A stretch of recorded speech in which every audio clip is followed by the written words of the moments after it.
The question that some people want to say is, well, what was his alibi? What were you doing? Why would police come to you? What was your alibi?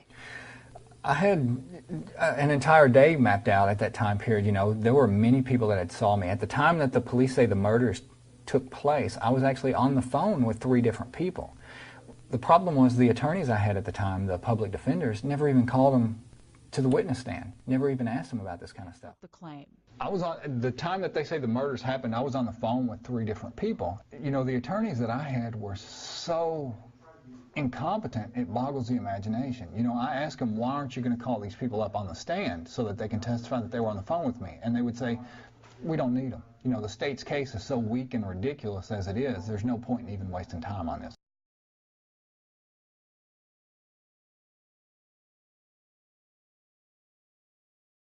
And I asked you earlier, you know, how do you keep sane in your cell on death row? But the fact is, before this trial, you spent time in a mental institution. I did when I was younger for depression. And that was what led the cops initially to start focusing on me, is because there used to be this cop named Jerry Driver who, he was like a juvenile officer, and I had run-ins with him over and over and over again. And part of the reason is because he used to come through our neighborhood and pick up teenage boys and tell them, unless they gave him oral sex, he was going to take them to jail, press charges against him. Driver was convinced that the murders were the work of Damien Echols, and he told that to the police.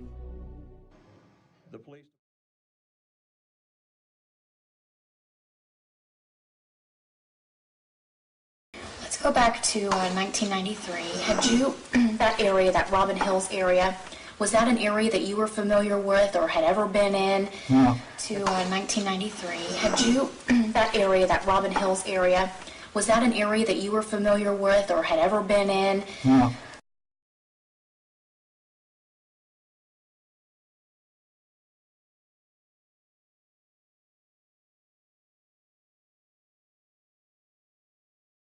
That's actually, you know, most people always call us the West Memphis 3, but we actually weren't from West Memphis. We were from a small town right outside of West Memphis called Marion, which almost no one knows where it is. And being that West Memphis is the closest thing to Marion, it's just sort of, people look at it as being almost the same place. And all of the dealings we had were with West Memphis Police Department. So West Memphis wasn't a place that I went to a great deal of time. You know, I went to school in Marion, I lived in Marion, so I didn't really go to West Memphis a lot at all. So where these murders took place, that was not an area that No, because that would have been a residential area, a wooded area close to a residential area. You know, there weren't any, if I went to West Memphis, it would have been to do something like, say, go to Walmart, you know, go to the grocery store, something like that. So it wouldn't have been in a residential area anyway.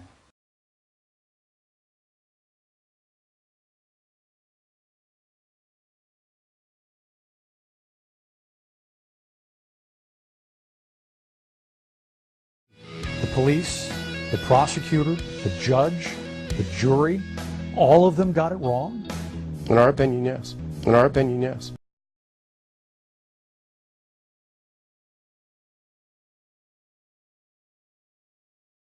Defense attorneys claim the confessions were coerced. He couldn't even get a single detail of the crime right. They would ask him things like, well, what time did this happen? He says, 8 o'clock in the morning.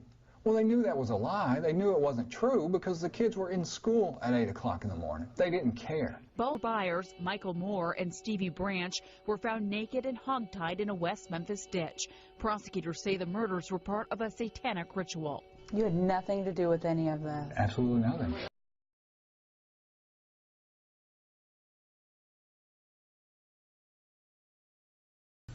Back when I first came into the prison, the guards, I guess they decided they were going to throw me a welcome to the neighborhood party, so they put a knife in my cell and carried me back to the part of the prison they called a hole, where for the next 3 weeks they beat me, they starved me, and they tortured me in just about every way you can torture a human being.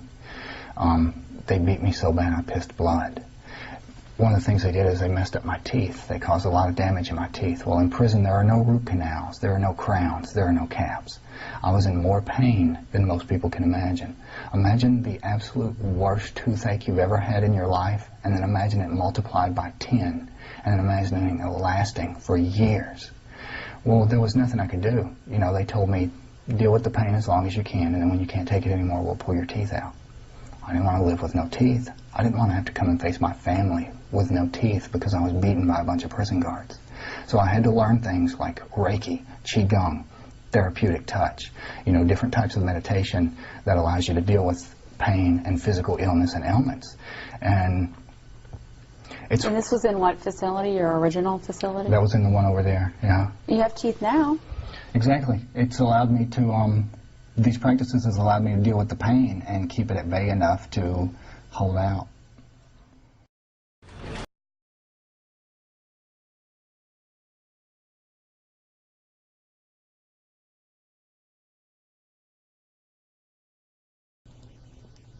So, after these boys died, how did you get pinpointed as one of the killers? Back then, you know, things have changed a lot in the almost 20 years that I've been locked up. You know, now I'll see things on television. You'll have housewives that get tattoos and nose rings and things like that, and it wasn't like that back in 1993 in small-town Arkansas.